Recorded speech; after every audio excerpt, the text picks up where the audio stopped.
వీక్షకులకు స్వాగతం. నమస్కారం. జగన్మోహన్ రెడ్డి 5 ఏళ్ల పాలనలో తమ బొక్కసాలు నింపుకోవడానికి గంజాయి పంట పండించి యువతను సర్వనాశనం చేసిన పరిస్థితి మనం చూసాం. కూటమి ప్రభుత్వం వచ్చిన తర్వాత నారా లోకేష్ గారు గంజాయి వద్దు బ్రో అన్న క్యాంపెయిన్ తీసుకుని గంజాయి సాగుని సర్వనాశనం చేసి గంజాయి వ్యాపారాన్ని కూడా సుమారుగా 70-80% అరికట్టగలిగారు. అలాగే సోషల్ మీడియా ప్లాట్ఫారం వేదికగా యువత పెడదారిని పడుతున్నారు, పాడైపోతున్నారు.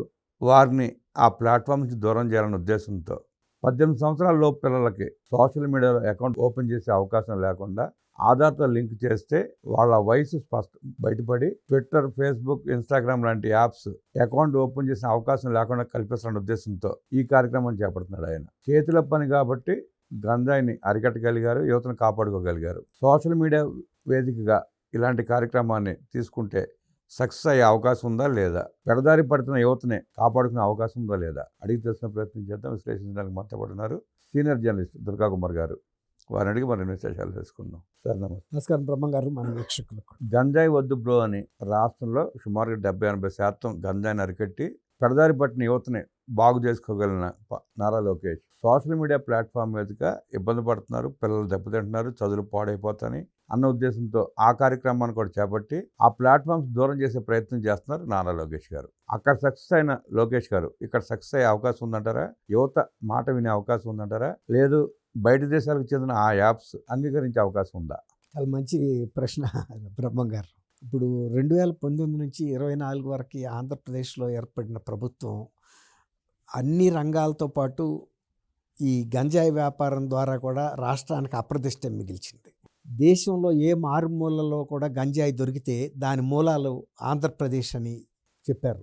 ఆ దొరికిన నేరస్తులు చెప్పారు. అనేక మంది పోలీసు ఉన్నతాధికారులు కూడా చెప్పారు. వాళ్ళు ఈ ఆంధ్రప్రదేశ్ నుంచి వస్తున్న గంజాయిని ఎలా అరికట్టాలన్న వ్యూహం వాళ్ళు రూపొందించుకోవటం కూడా చాలా కష్టమైంది. ఎందుకంటే ఇబ్బడి ముబ్బడిగా పండించారు ఇక్కడ గంజాయిని. ఇక వాటిని ఎగుమతి చేయటంలో, రవాణా చేయటంలో వాళ్ళు ఆచరించిన పద్ధతులు మానవ మాతృడు ఎవరు కూడా పట్టుకోలేని రీతిలో కూడా వాళ్ళు గంజాయి పార్సిల్స్ని పంపించారు. అది ఇప్పుడు హైదరాబాద్లో హైడ్రా కమిషనర్గా ఉన్న రంగనాథ్ గారు ఆ రోజున నల్గొండ జిల్లా ఎస్పీగా ఉండి నల్గొండ జిల్లా మీదుగా జరుగుతున్న ఈ అక్రమ వ్యాపారంతో చాలా ఇబ్బంది పడి ఆయన అసలు ఎక్కడి నుంచి వస్తుంది అని వెళ్ళి పాడేరు ఆ ప్రాంతంలో ఈ గంజాయి సాగు చేస్తున్న పొలాల మీద దాడి చేసి ధ్వంసం చేసిన సందర్భం కూడా చూసాం. అయినా కూడా సిగ్గు లేకుండా దాన్ని అరికట్టడానికి మీరు ఇందాక అన్నారు.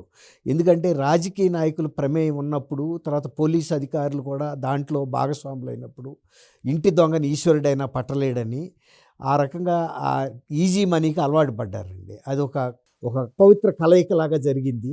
అందుకే ఆ వ్యాపారం 3 పువ్వులు 6 కాయలుగా జరిగిపోయింది.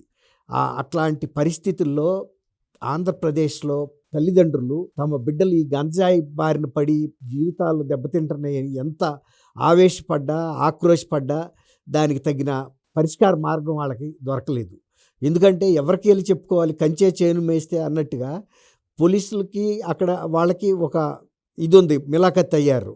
దాంతో అక్రమంగా తేలిగ్గా వచ్చి లక్షలాది రూపాయలు, కోట్లాది రూపాయలు వచ్చి ఒళ్ళో పడిపోతుంటే ఆ వ్యాపారాన్ని రాజకీయ నాయకులు ఎందుకు వదులుకుంటారండి?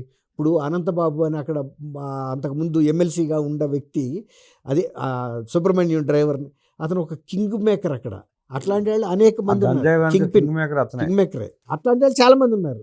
ఆల్మోస్ట్ చాలామంది నాయకులు గతంలో వాళ్ళకి అనుభవం లేకపోయినా కూడా ఊరికే పోలీసులు కేసులు అవ్వకుండా చూస్తే మేము మీకు డబ్బులు ఇస్తామని అన్నప్పుడు వాళ్ళు ఈజీగా లొంగిపోయారు. అట్లాగే కొంతమంది ఐపీఎస్ అధికారులు కూడా అక్కడ చాలా ఉన్నత స్థాయిలో ఉన్న అధికారులు వాళ్ళు ఇందులో పాలు పంచుకున్నారు.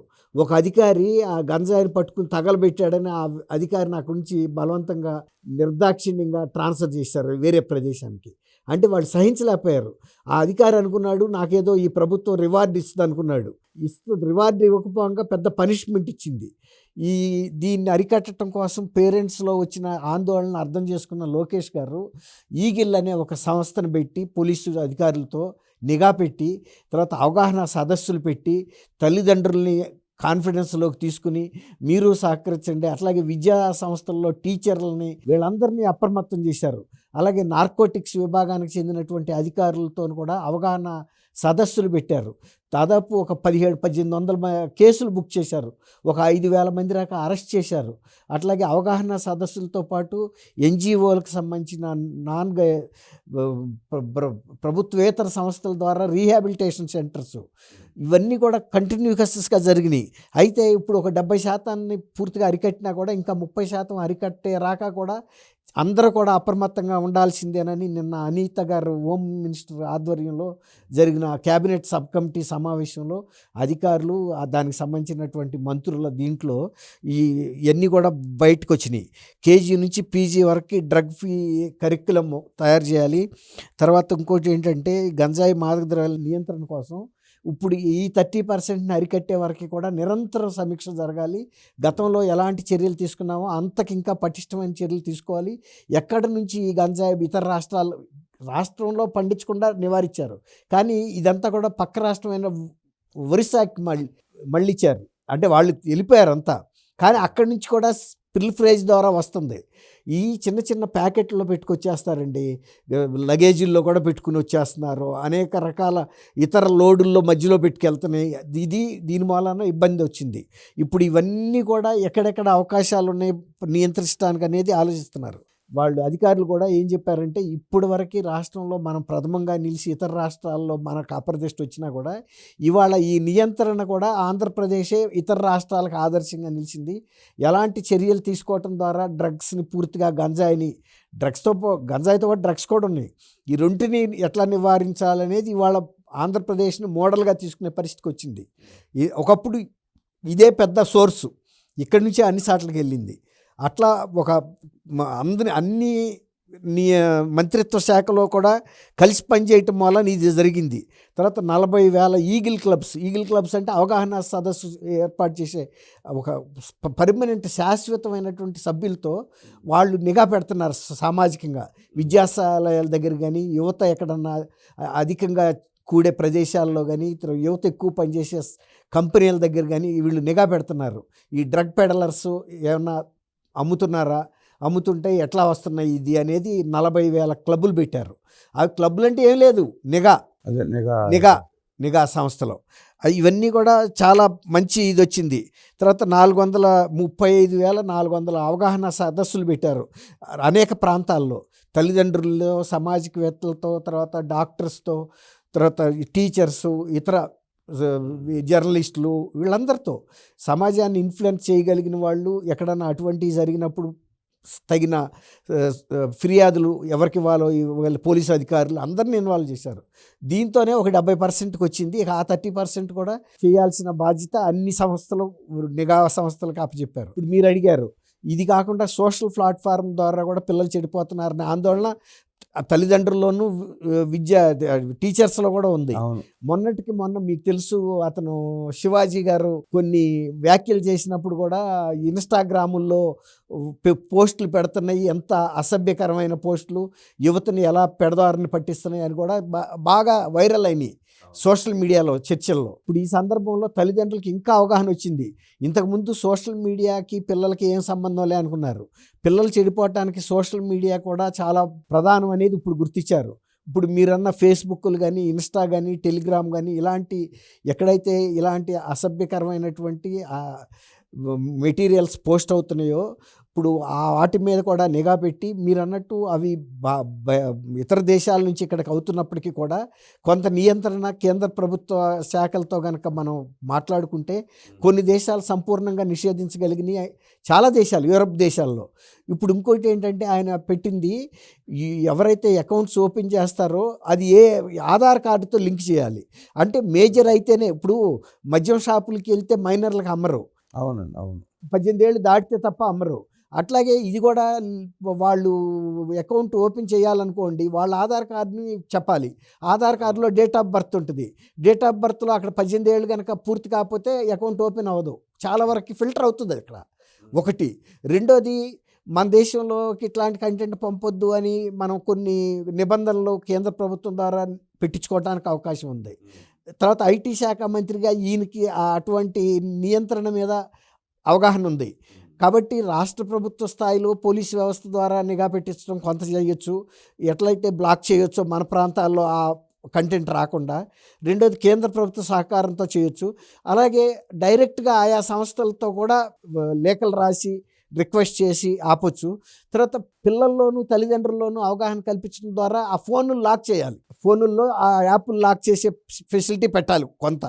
తర్వాత ఇప్పుడు ఇది ఆధార్ లింక్ చేయటం అనేది చాలా పర్మనెంట్ రెమెడీ. స్కూల్ పిల్లలు ఎవరైతే 10th క్లాస్ లోపు అయితే ఉంటారో వాళ్ళు 18 ఏళ్ళు ఉండరు. మహా ఉంటే 15, 16 ఏళ్ళు. కనీసం ఇంటర్మీడియట్ అయిపోయినాక ఇంటర్మీడియట్ అయిన తర్వాత ఓపెన్ అవ్వగలుగుతారు. కొంత అవగాహన ఎలిజిబిలిటీ వస్తుంది. ఏర్పడుద్ది వాళ్ళకి. వాళ్ళకు కూడా ఎలిజిబిలిటీ ఇంటర్మీడియట్ దాటితేనే అవగాహన వస్తుంది డిగ్రీలో చేరిన టైముల్లో. అప్పుడు వాళ్ళకి తెలుస్తుంది కాబట్టి బాధ్యత కొంతవరకు బాగుంటుంది. ఇది చాలా మంచి ఐడియా అండి. ఆధార్ లింక్ పెట్టడం అనేది ఖచ్చితంగా ఈ సమస్య పరిష్కారానికి 95% పరిష్కారం అయితే దొరుకుతుంది అనుకుంటున్నాను. ఇక తల్లిదండ్రులు కూడా కొంచెం జాగ్రత్తగా పిల్లల్ని చూసుకోవాలండి. ఈ పిల్లలు ఏం వాడుతున్నారు ఏంటి అనేది. అట్లాగే ఈ మాదక ద్రవ్యాల వినియోగం విషయంలో కూడా మన పిల్లలు ఏ టైముల్లో ఎక్కడ ఉంటున్నారు, ఎలా ఉంటున్నారు అనేది.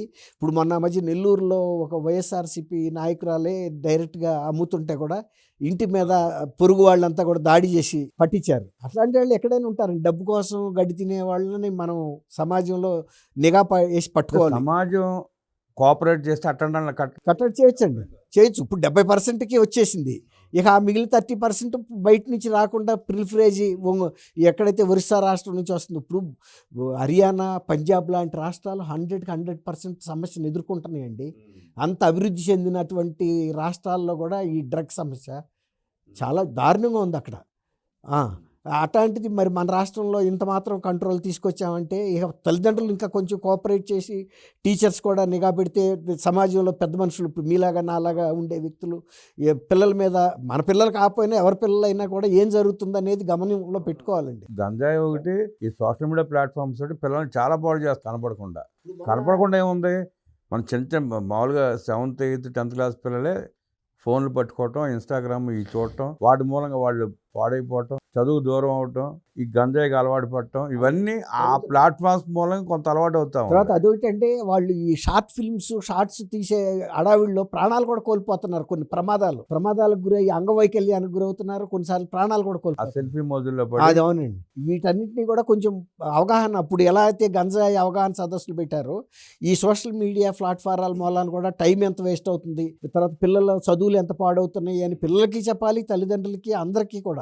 అదొక సామాజిక బాధ్యతగా టేకప్ చేయటం అనేది ఒక అభినందనీయమైన విషయం. టెక్నాలజీని అభివృద్ధికి వాడుకోకుండా చెడు మార్గాలకు వాడితే దుష్ఫలితాలు కూడా ఎలా ఉంటాయని చూస్తూనే ఉన్నాం. ఇప్పుడు ఇంకోటి ఏంటంటే, ఇప్పుడు లోకేష్ గారు యువ మంత్రి, తర్వాత ఈ సబ్జెక్ట్ మీద అవగాహన ఉన్న మంత్రి, తర్వాత ఆయన శాఖ విద్యాశాఖ పిల్లలతో ఎక్కువ ఇంటరాక్ట్ అవ్వటం వల్ల ఇప్పుడు ఆయనకి బాగా అవగాహన వచ్చింది. దాంతో వీటి నివారణకు కూడా ఎలాంటి చర్యలు తీసుకోవాలనేది హోమ్ డిపార్ట్మెంట్స్ని, ఇతర డిపార్ట్మెంట్స్ని కూడా సమన్వయం చేసుకుంటా ఎప్పటికప్పుడు ఈ సబ్ కమిటీ మీటింగుల ద్వారా వర్కౌట్ చేస్తున్నారండి. అది అభినందించాల్సిన విషయం. విద్యాశాఖ మంత్రిగా నారా లోకేష్ గంజాయిని అరికట్టినట్టే సోషల్ మీడియా ప్లాట్ఫామ్స్ కూడా పిల్లల్ని, విద్యార్థులను దూరం చేసి తాను ఏదైతే నిర్వహిస్తున్నాడో ఆ శాఖలోని పిల్లలకి ఆ రుగ్మతులు అంటుకోకుండా కట్టడి చేయగలగ కెపాసిటీ ఉందని, గంజాయి అరికట్టినట్టే సోషల్ మీడియాకు కూడా విద్యార్థులను దూరం చేసి అభివృద్ధి పదాలు నడిపించే సత్తా లోకేష్కు ఉందంటూ విశ్లేషించిన దుర్గాకుమార్ గారికి ధన్యవాదాలు తెలియజేస్తూ నమస్కారం.